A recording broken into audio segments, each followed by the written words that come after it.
اس کا نام اصل عبد العزیٰ تھا۔ اس کو ابو لہب اس لیے کہا جاتا تھا کہ جس طرح آگ کا انگارہ بھڑکتا ہے نا، اس طرح اس کا چہرہ بھڑک رہا ہوتا تھا، اتنی اس کے چہرے پر سرخی تھی۔ اصل نام عبد العزیٰ تھا، خوبصورت اتنا تھا، لیکن بدبختی جو ہے وہ کس قدر غالب تھی۔ اتنی مال و دولت تھی اس کے پاس، وہ اس کے کس کام آئی؟ ما اغنا عنہ مالہ وما کسب۔ جب مرا تو اپنے بیٹوں نے غسل بھی نہیں دیا، بس قبر کھود کے اس کو دفن کر دیا۔ جب اس بدبخت نے یہ کام کیا کہ محبوب خدا کے کپڑے پھاڑ دیے، اللہ کے نبی نے اس کے لیے بد دعا کی، ابو لہب کے بیٹے کے لیے۔ اور کیا ارشاد فرمایا باری تعالیٰ اپنے کتوں میں سے کوئی کتا اس کے اوپر مسلط فرما۔ الصلاۃ والسلام علیک یا سیدی یا رسول اللہ وعلی آلک واصحابک یا حبیب اللہ۔ الصلاۃ والسلام علیک یا سیدی یا رسول اللہ وعلی آلک واصحابک یا امام الانبیاء والمرسلین۔ اللہم صلی وسلم علی رسولک الکریم وآلہ الطاہرین۔ رب اغفر وارحم وانت خیر الراحمین۔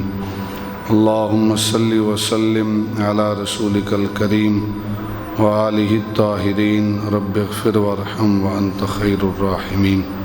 سورہ لہب، جس کا ترجمہ اور تفسیر آج کے خطبہ جمعۃ المبارک پہ انشاءاللہ بیان کیا جائے گا۔ خالق کائنات ہمیں صحیح معنوں میں قرآن کا فہم عطا فرمائے۔ ارشاد فرمایا تبت یدا ابی لہب و تب، کہ ٹوٹ گئے ابو لہب کے ہاتھ، و تب، اور وہ نامراد ہو گیا، ما اغنا عنہ مالہ وما کسب، جو کچھ اس نے کمایا تھا مال میں سے اس نے اس کو کوئی فائدہ نہ دیا، وہ اس کے کسی کام نہ آیا، چاہے اس کا مال ہے چاہے اس کی اولاد ہے، کیونکہ کسب کا معنی اولاد بھی اللہ کے نبی نے بیان کیا کہ جو اس نے مال کمایا یا اس کی اولاد تھی اس نے اس کو کوئی فائدہ نہ دیا۔ سیصلی نارا ذات لہب، اور وہ عنقریب ضرور آگ کے شعلوں میں ڈالا جائے گا، ایسے آگ کے ذات لہب جس کے شعلے جو ہیں وہ اٹھ رہے ہوں گے، ان میں ڈالا جائے گا۔ وامرأتہ، اور اس کے ساتھ اس کی بیوی بھی اس آگ میں ڈالی جائے گی، حمالۃ الحطب، جو چغلی کرنے والی ہے یا جو اپنی پیٹھ پر لکڑیاں لاد کر لانے والی ہے، وہ بھی اس کے ساتھ جو ہے آگ کے شعلوں میں جائے گی، جس کی صفات کیا ہیں کہ حمالۃ الحطب، کہ وہ چغلی کرنے والی ہے، ادھر کی ادھر لگانے والی ہے، اور ایک لفظی جو معنی ہے کہ وہ اپنی پیٹھ پر، حما کہتے ہیں اٹھانا، الحطب لکڑی، وہ لکڑیاں اٹھانے والی ہے۔ مراد کیا تھا کہ وہ لکڑیاں اٹھا کر لاتی تھی اور کانٹے اٹھا کر لاتی تھی، اور رات کو لے کے آتی اور حضور کے گھر کے دروازے کے سامنے بچھا دیتی، تاکہ جب بھی حضور گھر سے نکلیں تو محبوب خدا کے پاؤں میں وہ کانٹے چبھ جائیں۔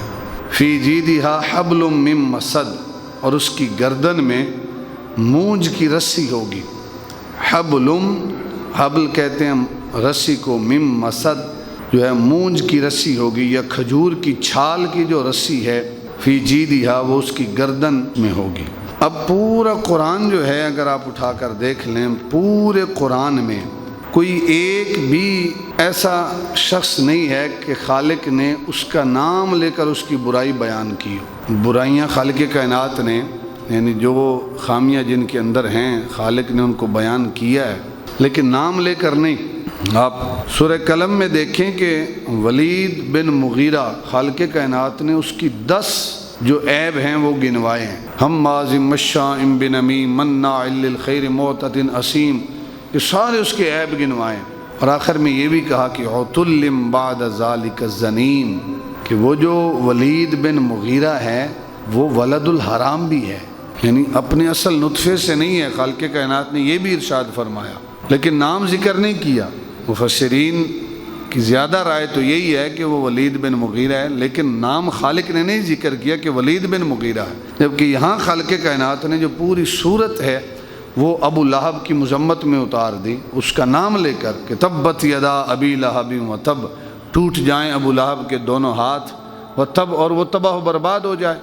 ما اغنا عنہ مالہ وما کسب، اس کے مال نے جو اس نے کمایا تھا اور اس کی اولاد نے اسے کوئی فائدہ نہیں دیا۔ میں آگے آ کر ذکر کروں گا کہ کیسے فائدہ نہیں دیا۔ اب پوری صورت جو ہے ابو لہب کی مذمت میں نازل ہوئی، نام لے کر مذمت میں نازل ہوئی، جبکہ کسی اور کے حوالے سے ایسی کسی پورے قرآن میں نام لے کر مذمت نہیں ہوئی۔ وجہ کیا ہے؟ وجہ یہ ہے کہ جو تکلیفیں ابو لہب نے محبوب خدا کو دی ہیں وہ کسی اور دشمن اسلام نے نہیں دی ہیں۔ کیسے نہیں دی ہیں؟ میں آپ احباب کے سامنے روایات رکھتا چلا جاتا ہوں۔ صحیح بخاری شریف، مسلم شریف، جامع ترمذی، مسند احمد بن حنبل کی روایت ہے۔ یہ الفاظ مسند احمد بن حنبل کے ہیں کہ محبوب خدا نے حضرت عبداللہ ابن عباس رضی اللہ تعالیٰ عنہ، آپ اس حدیث کے راوی ہیں، فرماتے ہیں کہ جب قرآن کی آیت نازل ہوئی نا کہ وَأَنذِرْ عَشِيرَتَكَ الْأَقْرَبِينَ، کہ جو آپ کے قریبی رشتہ دار ہیں ان کو بھی اس عذاب سے ڈرائیں جو آنے والا ہے، جو رب کی طرف سے عذاب ہے، بڑا شدید عذاب ہے۔ اپنے قریبی جو آپ کے رشتہ دار ہیں ان کو بھی اس عذاب سے ڈرائیں۔ جب یہ آیت نازل ہوئی، محبوب خدا کوہ صفا پر کھڑے ہوئے، پہاڑ کے اوپر، اور صبح کے وقت محبوب خدا نے اعلان کیا صباحا ہو، ہائے صبح کا وقت، ہائے صبح کی آفت۔ اور یہ جب نعرہ بلند کیا جاتا تھا صباحا ہو، اس سے مراد یہ ہوتا تھا کہ بہت بڑا لشکر جو ہے وہ آپ کے اوپر حملہ کرنے کے لیے آ رہا ہے، اکٹھے ہو جاؤ۔ جو ہی محبوب خدا نے اعلان کیا، سارے جو کفار اور مشرکین تھے وہ اکٹھے ہو کر جو ہے وہ کوہ صفا پر حضور کی بارگاہ میں حاضر ہو گئے۔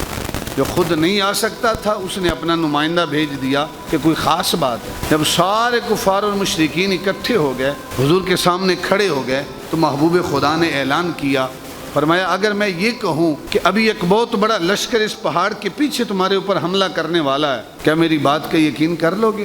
انہوں نے کہا کہ آپ کی زبان سے ہم نے کبھی جھوٹ نہیں سنا ہے، کبھی جھوٹ نہیں سنا۔ آج اگر آپ یہ کہیں گے کہ ایک بہت بڑا لشکر ہمارے اوپر حملہ آور ہونے والا ہے تو ہم اس بات کو بھی تسلیم کریں گے، ہم یقین کریں گے، اس لیے کہ آپ نے جھوٹ بولا کبھی نہیں ہے، آپ کی زبان سے جب نکلتا ہے سچ نکلتا ہے۔ جب یہ کہا تو محبوب خدا نے ارشاد فرمایا اگر میری اس بات پر تم یقین کرنے والے ہو تو پھر میری اس بات پر بھی یقین کر لو کہ جس طرح یہ ایک فوج، جس طرح میں نے لشکر کا کہا کہ لشکر آنے والا ہے، تم نے اس بات پر یقین کر لیا ہے، تو سمجھو کہ رب کی طرف سے ایک بہت بڑا عذاب تمہارے انتظار میں ہے۔ اس وقت تک جب تک تم خدا کی توحید کا اور میری رسالت کا اقرار نہیں کرو گے، اگر میری رسالت کو مجھے جھٹلاؤ گے، میں رب کی طرف سے رسول بن کے آیا ہوں، نبوت کا تاج میرے رب نے میرے سر پہ سجایا ہے، اگر میری نبوت کا انکار کرو گے، خدا کی توحید کا انکار کرو گے تو پھر بہت بڑا عذاب ہے جو دنیاوی لشکر سے بڑا عذاب ہے، تو تمہارا ستیہ ناش کر دے گا۔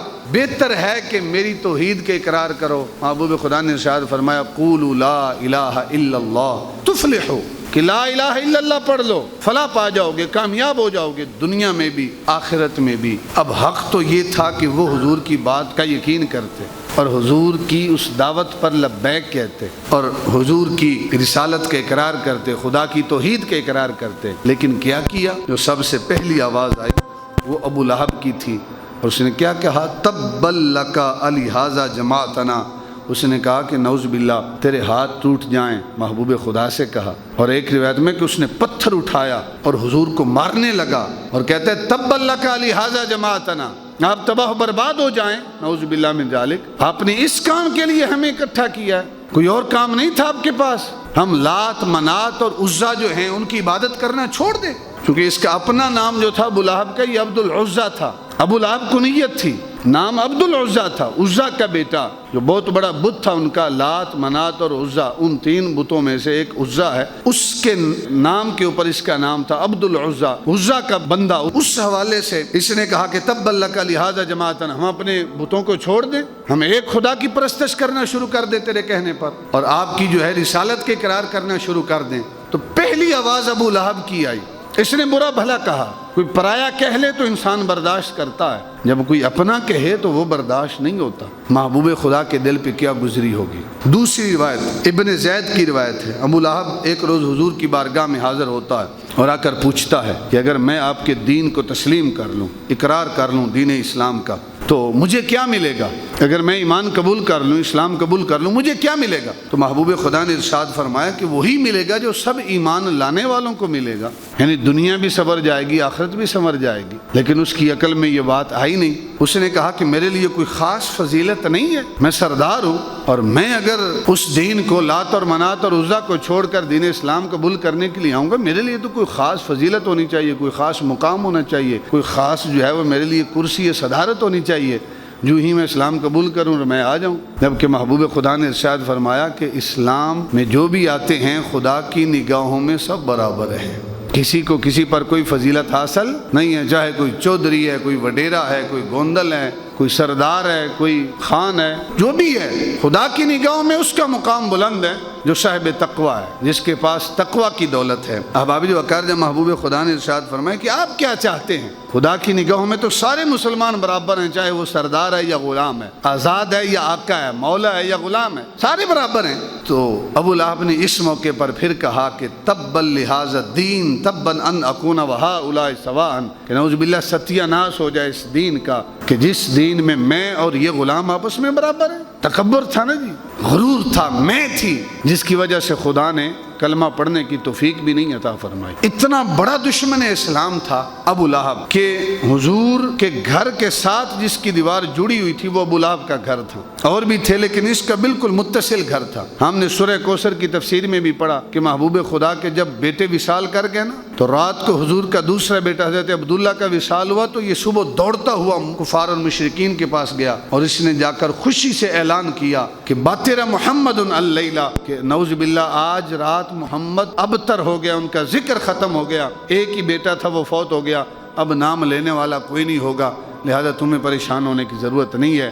گھر میں بیٹے کی میت پڑی ہو اور چچا باہر دشمنوں کے ساتھ خوشیاں مناتا پھرے، مجھے بتائیں دل پہ کیا بات گزرتی ہوگی۔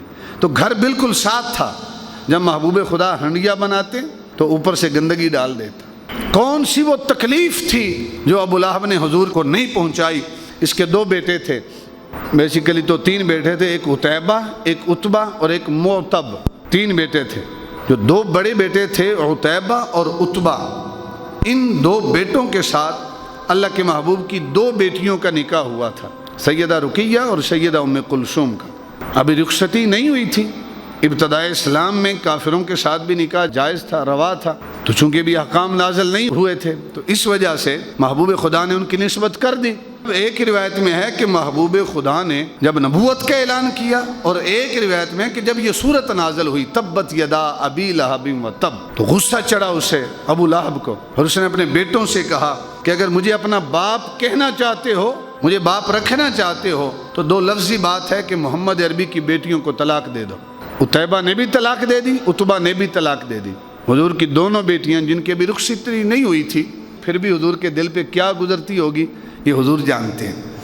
احباب جی وقار، اس کے بعد جو عتیبہ ہے یہ بدبخت آگے بڑھا، حضور کی بارگاہ میں حاضر ہوا اور آ کر اس نے کہا کہ ان نجم اذا ہوا الذی دنا فتدلی، میں اس کو نہیں تسلیم کرتا، میں آپ کی نبوت کو نہیں تسلیم کرتا، میں قرآن کو نہیں مانتا۔ اور یہ کہنے کے بعد ایک روایت میں ہے کہ اس بدبخت نے حضور کے چہرے کے اوپر تھوکا، حضور کے چہرے پر اس بدبخت کی تھوک گری نہیں ہے، محبوب خدا نے چہرہ سائڈ پہ کر لی۔ ایک روایت یہ ہے کہ اس نے محبوب خدا کے کپڑے جو ہیں، حضور کے مبارک کپڑے، ان کو پھاڑ دیا۔ جب اس بدبخت نے یہ کام کیا کہ محبوب خدا کے کپڑے پھاڑ دیے، اللہ کے نبی نے اس کے لیے بد دعا کی، ابو لہب کے بیٹے کے لیے، اور کیا ارشاد فرمایا؟ فرمایا باری تعالیٰ اپنے کتوں میں سے کوئی کتا اس کے اوپر مسلط فرما، ابو لہب کے بیٹے عتیبہ کے اوپر اپنے کتوں میں سے کتا مسلط فرما۔ اب آبی وقار، ابو لہب اپنے بیٹے کو لے کر ملک شام تجارت کے سفر کے لیے نکلتا ہے۔ راستے میں ایک جگہ رات کو پڑاؤ کرنے کا موقع آیا تو جو اہل علاقہ تھے انہوں نے کہا یہاں رات کو درندے ہوتے ہیں، اپنی حفاظت کیجئے گا۔ ابو لہب کو فوراً محبوب خدا کی بد دعا یاد آ گئی اور ساتھ کہا کہ اللہ کے نبی نے میرے بیٹے کو بد دعا دی ہے، مجھے ڈر ہے کہ کہیں جنگلی درندے جو ہیں وہ میرے بیٹے کو چیر پھاڑ کر کھا نہ جائیں، میرے بیٹے کی حفاظت کرو۔ انہوں نے کیا کیا؟ پہلے سامان رکھا، کافی بلند سامان ہو گیا، پھر اس کے آس پاس جو اونٹ تھے ان کو سلایا، خود سارے سائڈوں پہ سو گئے، وہ جو بلند مقام بنتا تھا اس پر عتیبہ کو سلا دیا تاکہ کوئی درندہ میرے بیٹے کو تکلیف نہ پہنچا سکے۔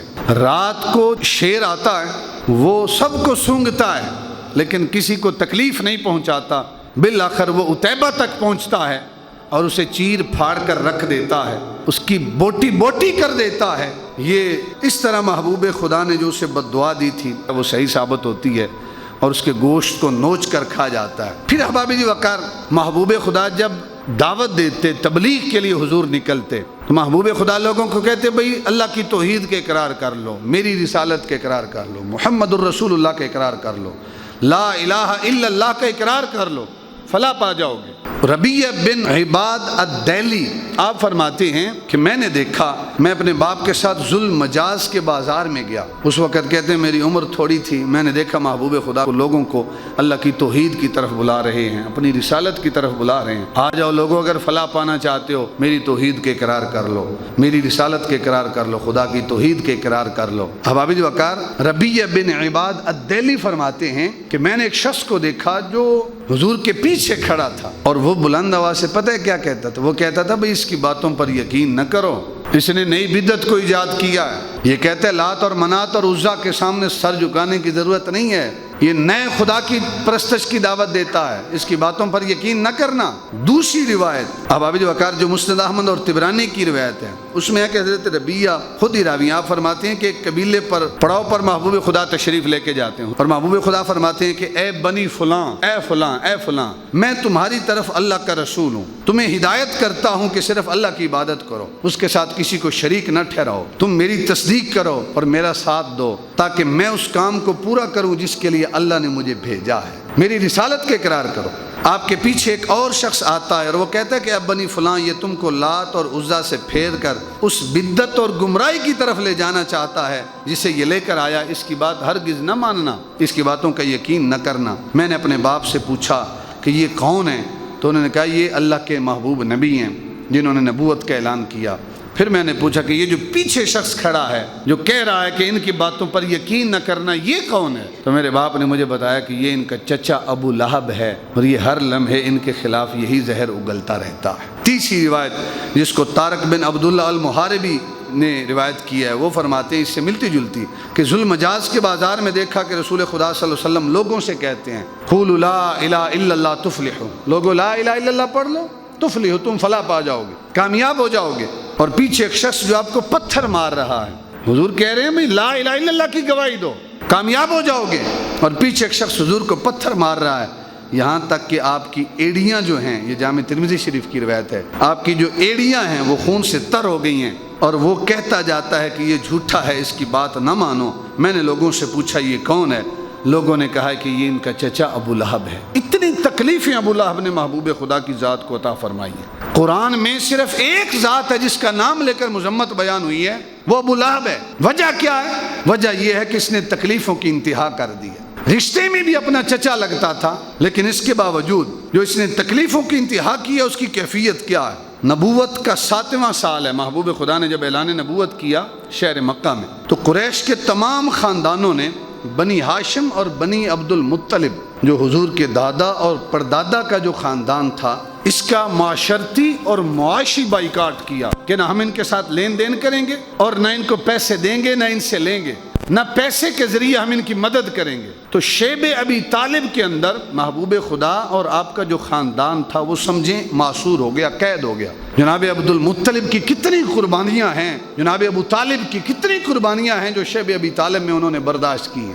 احباب وقار، یہ ایک بندہ تھا، رشتے میں چچا لگتا تھا۔ آپ کے سارے خاندان نے محبوب خدا کے، کچھ ایسے بھی تھے جنہوں نے کلمہ نہیں پڑھا لیکن پھر بھی حضور کا ساتھ دیا ہے اپنے خاندان کی وجہ سے۔ عربوں کے اندر یہ رواج تھا کہ چاہے اپنا جیسا بھی ہے اس کے ساتھ ڈٹ کر کھڑے ہو جانا ہے۔ تو سارے خاندان والوں نے ساتھ دیا سوائے ابو لہب کے۔ اس وقت یہ کفار مکہ جو تھے ان کے ساتھ ابو لہب جا کر کھڑا ہوا، اور روایات میں آتا ہے کہ جب کوئی تجارتی قافلہ آتا تھا اور شیب ابی طالب کے اندر جو محصورین تھے ان میں سے کوئی خوراک کا سامان لینے کے لیے تجارتی قافلوں کے پاس آتا تھا اور انہیں کہتا کہ بھئی ہم سے بھی قیمت لے لو، کچھ خوراک ہمیں بھی عطا کر دو، تو ابو لہب تجارتی قافلے والوں سے کہتا کہ خبردار، ان کو آپ نے خوراک نہیں دینی، اگر یہ آپ سے خوراک کا مطالبہ کرتے ہیں تو آپ نے قیمت کا مطالبہ اتنا کرنا ہے جو ان کی پہنچ سے ہی دور ہو۔ ایک چیز جہاں 500 کی ہے وہاں 5000 کوئی مانگے تو کون اسے خریدے گا؟ کوئی خریدنے والا ہوگا؟ اور ساتھ کہتا کہ بعد میں اگر کوئی نہیں خریدے گا تو میں خریدوں گا، ابو لہب کہتا، تاکہ جو محصورین ہیں وہ کوئی خرید نہ سکے، حضور تک کوئی خوراک کی چیز نہ پہنچ سکے۔ اتنی تکلیفیں اس ظالم نے دی ہیں۔ پھر احباب جی وقار، وہ جو تجارتی قافلے میں سے سامان خرد و نوش خریدنے آئے ہوئے ہوتے تھے، وہ واپس خالی ہاتھ لوٹ جایا کرتے تھے اور محبوب خدا کی بارگاہ میں کچھ نہیں پہنچ سکتا تھا۔ اتنی تکلیفیں اس دشمن اسلام نے محبوب خدا کو پہنچائی ہیں۔ یہی وجہ ہے کہ خالق کائنات نے پورے قرآن میں اگر ایک بندے کا نام لے کر اس کی مذمت بیان کی ہے تو وہ کوئی اور نہیں ہے، وہ ابو لہب ہے۔ یہ سب سے بڑا بدبخت ہے۔ احباب جو کار تفسیر کی طرف آتے ہیں، ارشاد فرمایا تبت یدا ابی لہب و تب، کہ ٹوٹ جائیں ابو لہب کے دونوں ہاتھ، و تب، اور وہ تباہ و برباد ہو جائے، ما اغنا عنہ مالہ وما کسب۔ اس کو ابو لہب اس لیے کہا جاتا تھا، نیچے تیسری آیت میں سیصلی نارا ذات لہب، ان قریب وہ بھڑکتے ہوئے شعلوں کی آگ میں جائے گا۔ نیچے بھی لہب آیا ہے اور اوپر بھی تبت یدا ابی لہب، دو مرتبہ لہب کا ذکر ہے۔ ایک مرتبہ ابو لہب کی کنیت ہے اور ایک مرتبہ آگ کے شعلوں کے لیے لہب آیا۔ جو شعلے بھڑک رہے ہوتے ہیں نا، ان کو لہب کہتے ہیں۔ اس کا نام اصل عبد العزیٰ تھا۔ اس کو ابو لہب اس لیے کہا جاتا تھا کہ جس طرح آگ کا انگارہ بھڑکتا ہے نا، اس طرح اس کا چہرہ بھڑک رہا ہوتا تھا، اتنی اس کے چہرے پر سرخی تھی۔ اصل نام عبد العزیٰ تھا، خوبصورت اتنا تھا، لیکن بدبختی جو ہے وہ کس قدر غالب تھی۔ اللہ تعالیٰ نے نام نہیں لیا پورے قرآن میں اس کا، کنیت ذکر کی ہے، کنیت ذکر کر کے اس کے اوپر مذمت کی ہے۔ نام اس لیے نہیں لیا کہ اس کا نام عبد العزیٰ تھا، بیسیکلی وہ نام ہی مشرکوں والا ہے کہ عزیٰ کا بندہ، بندہ عزیٰ کا تو نہیں ہے، بندہ تو خدا کا ہے، اس لیے خالق کائنات نے اس کا نام نہیں لیا، اس کی کنیت ذکر کی ہے اور ارشاد فرمایا تبت یدا ابی لہب و تب۔ اب بظاہر اس کے ہاتھ نہیں ٹوٹے، جو اس کی عمر تھی، زندگی تھی، اس میں اس کے ہاتھ نہیں ٹوٹے، تو خالق نے کیسے ارشاد فرمایا بھائی ٹوٹ جائیں ابو لہب کے دونوں ہاتھ اور وہ تباہ و برباد ہو جائے؟ ہاتھ ٹوٹنے سے مراد یہ ہے کہ جس مقصد کے لیے اس نے بڑی محنت کی تھی، وہ مقصد کیا تھا؟ حضور کو روکنے کا، کہ میں نے محبوب خدا کے دین کے لیے جہاں تک ممکن ہو سکے میں نے اس دین کو آگے بڑھنے سے روکنا ہے، محبوب خدا کی دشمنی میں نے ہر حد کو پار کرنا ہے، یہ اس کا مقصد تھا۔ اور اس کا مقصد تھا کہ دین اسلام کو میں نے آگے بڑھنے نہیں دینا، لیکن وہ اپنے مقصد میں کامیاب نہیں ہوا۔ تو تبت یدا ابی لہب و تب سے مراد یہ ہے کہ جو اس کا مقصد تھا، کسی شخص کا اس مقصد میں قطعی ناکام ہو جانا جس میں اس نے اپنا پورا زور لگا دیا ہو، تو اس سے مراد بھی یہی ہے کہ اس کے دونوں ہاتھ ٹوٹ جائیں۔ یعنی اس کا مقصد یہی تھا کہ دین اسلام کی بڑھوتری نہ ہو، لیکن اسلام کہاں کہاں تک پہنچا۔ اس کے اپنے جو بیٹے ہیں وہ کلمہ پڑھ کر دائرہ اسلام میں داخل ہو رہے ہیں۔ اس نے کہا تھا نا کہ نعوذ باللہ محمد ابتر ہو گئے، اور خالق کائنات نے ارشاد فرمایا ان شانیک هو الابتر، اے حبیب آپ ابتر نہیں، آپ کے دشمن ابتر ہیں۔ آپ کا ذکر ختم نہیں ہوگا، آپ کے دشمنوں کا ذکر ختم ہوگا۔ پھر احباب جو وقار، ما اغنا عنہ مالہ وما کسب، اس کے مال نے اور اس کی اولاد نے اسے کوئی فائدہ نہیں دیا۔ مال نے کیسے فائدہ نہیں دیا اور اولاد نے کیسے فائدہ نہیں دیا؟ جب غزوہ بدر ہوا تو غزوہ بدر کے اندر کفار کے بڑے بڑے جو سردار تھے انہیں شکست ہوئی، وہ قتل ہو گئے، مارے گئے۔ ابو لہب کو پتہ چلا تو اسے بڑا غم ہوا، دکھ ہوا، اور اتنا غم ہوا کہ غزوہ بدر کے بعد 7 دن صرف زندہ رہا اور 7 دنوں کے بعد یہ فوت ہو گیا۔ اور ان 7 دنوں میں اسے جو بیماری لاحق ہوئی اسے عدسہ کی بیماری کہتے ہیں۔ یہ ایسی بیماری ہے کہ پھوڑا نکلتا ہے، پھوڑا دانہ جسے آپ کہتے ہیں، وہ نکلتا ہے اور وہ پھٹ جاتا ہے، اور پھٹتا ہے تو اس سے بدبو نکلتی ہے، ایسی بدبو کہ کوئی ابو لہب کے قریب نہیں جاتا تھا۔ اور روایات میں آتا ہے کہ جب یہ فوت ہوا نا، جب یہ مرا، یہ جہنم واصل ہوا، 3 دن تک اس کی میت پڑی رہی، کوئی اس کی میت کو ہاتھ لگانے والا نہیں تھا۔ پرائے کو تو چھوڑو، اپنا جو اس کے بیٹے تھے وہ اس کی میت کو ہاتھ لگانے والے نہیں تھے۔ جب میت میں سے بدبو اٹھنے لگی تو باقی ساتھیوں نے کہا بھئی عجیب بات ہے، اب کیسی اولاد ہو کہ باپ کی میت گل سڑ رہی ہے، کم از کم اس کو دفنا تو دو۔ تو بیٹوں نے کیا کیا؟ بیٹوں نے حبشی غلاموں کو کہا بھئی قبر کھودو، اور قبر کھود کے ہاتھ نہیں لگایا کیونکہ انہیں ڈر تھا کہ وہ بیماری کہیں ہمیں نہ لگ جائے۔ بیٹوں نے کیا کیا؟ ڈنڈوں کے ذریعے اس قبر کے اندر دھکا دے کے اپنی باپ کو گرا دیا، ابو لہب کو، اور گرا کے اوپر مٹی ڈال دی اور پتھر ڈال دیے۔ یہ اس کا انجام ہوا، نہ بیٹے کام آئے اور نہ اس کا جو مال ہے وہ کام آیا۔ اس لیے ارشاد فرمایا ما اغنا عنہ مالہ وما کسب، اور مال کتنا تھا اس کے پاس؟ مال بے شمار تھا۔ روایات کے اندر آتا ہے کہ 4 آدمیوں میں سے ایک ابو لہب بھی تھا جس کے پاس 1 قنطار سونے کا تھا جو ایک قنطار کے مالک تھے۔ ایک قنطار کتنا ہوتا ہے؟ ایک قنطار جو ہے احباب جی وقار 200 اوقیہ ہوتا ہے۔ اوقیہ کتنا ہے؟ ایک اوقیہ کی جو مقدار ہے وہ 3.25 تولے بنتی ہے۔ 3.25 تولے ایک اوقیہ کی مقدار ہے، اور اس کے پاس 200 اوقیہ سونا تھا، وہ 650 کے قریب تولے بنتا ہے جو اس کے پاس سونے کی مقدار تھی۔ صرف اتنی مال و دولت تھی اس کے پاس، وہ اس کے کس کام آئی؟ ما اغنا عنہ مالہ وما کسب۔ جب مرا تو اپنے بیٹوں نے غسل بھی نہیں دیا، بس قبر کھود کے اس کو دفن کر دیا۔ پھر احباب جی وقار ارشاد فرمایا کہ سیصلی نارا ذات لہب، کہ وہ ضرور شعلہ زن آگ میں ڈالا جائے گا، بھڑکتی ہوئی آگ میں ڈالا جائے گا، عنقریب ڈالا جائے گا۔ وامرأتہ، اور صرف وہ نہیں بلکہ اس کی بیوی بھی اس کے ساتھ اس بھڑکتی ہوئی آگ میں ڈالی جائے گی۔ حمالۃ الحطب، اس کی بیوی کا کارنامہ کیا ہے کہ وہ چغل خور ہے، چغلیاں کھاتی ہے، یہاں سنا وہاں سنایا، وہاں سنا وہاں سنایا، لوگوں کو آپس میں لڑانے کا کام کرتی ہے، ایک دوسرے کی غیبت کرتی ہے، چغل خوری کرتی ہے۔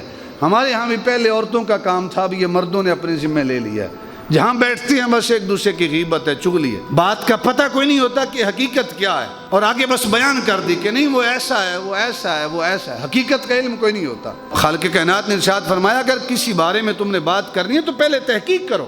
ان جاءکم فاسق بنبأ فتبینوا، اگر کوئی فاسق خبر لے کے آئے تو پہلے تحقیق کرو، اپنی طرف سے رائے نہ پیش کر دو، نہ اپنی طرف سے کوئی فیصلہ کر دو، پہلے تحقیق کرو۔ یہاں تحقیق نہیں ہوتی اور لوگوں کی پگڑیاں جو ہیں وہ اچھال دی جاتی ہیں۔ یہ تو پتہ تب چلے گا جب قیامت کے دن رب کے حضور پیش ہوں گے۔ حضرت موسیٰ کلیم اللہ تھے نا، بنی اسرائیل میں 61 سالی تھی، حضور جلال امت رحمۃ اللہ تعالی علیہ نے اس روایت کو نقل کیا، بارش نہیں ہو رہی تھی۔ حضرت موسیٰ کلیم اللہ نے کیا کیا کہ ساری قوم کو اکٹھا کیا، چلو باہر میدان میں نکل کے رب کی بارگاہ میں دست سوال دراز کرتے ہیں، اللہ بارش نازل فرمائے گا۔ تو ساری قوم کو لے کر باہر نکلے تو رب کی بارگاہ میں دعا کی، باری تعالیٰ بارش نازل فرما، پیاس سے جانور مر رہے ہیں، انسانوں کے پینے کے لیے پانی نہیں ہے۔ خالق کائنات کی بارگاہ سے آواز آتی ہے، اے میرے کلیم، نہ میں تیری دعا کو قبول کروں گا، نہ یہ جو تیرے ساتھ آئے ہیں ان کی دعا کو قبول کروں گا۔ اب اللہ کے نبی کی دعا کو رد کیا جا رہا ہے، باری تعالیٰ وجہ کیا ہے، کیوں دعا کو رد کیا جا رہا ہے؟ تو آواز آتی ہے کہ اے میرے کلیم،